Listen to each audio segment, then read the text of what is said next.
Paul Biya waɗi wondare mum yeso terɗe laamu ngu députéɓe suudu toppitindo dosgal leydi suudu ñawirdu towdu e daraniɓe diplomatie o jarde ɓiɓɓe Cameroun e battani suɓagol makko kadi e hooreya ko leydi ndi kadi o noddi fof en waddude e laamu ngu jungo e faandu ngam ɓamtare Cameroun. Je voudrais tendre la main à tous et à chacun. Mi fontani on juuɗe on fof en fof hiɗen haani rendude sincanen ndi leydi men labandi laawol moƴƴo lurral ngal suɓgoji hooreyaku saabingal ngal woni caggal men joni ko saaha kawral wonuɗen mi jarni ɓiɓɓe Cameroun sabu dumagol maɓɓe e keewal e jaam e hoddigal moƴƴal. Paul Biya ñiwi kadi seppoji juɓɓinaɗi e nder leydi ndi caggal suɓgoji ɗi.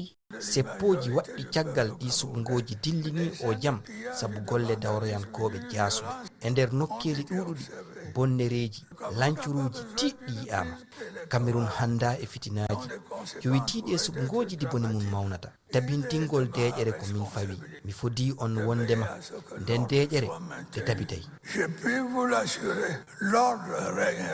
Hoorejo Paul Biya ko kañum fooli e suɓgoji hooreya ko Cameroun juɓɓinaɗi ñande 12 lewru sappo e dow daaɗi 53 piccal 66 e nder temdere kala e ko holli jaltude lawɗude ndi suudu toppitindo dosgal leydi yaltini kono Issa Ciroma hirondiro makko ñiŋi ndin jaltude ko ɗum wonno sabu ni o noddi seppoji e nder leydi ndi.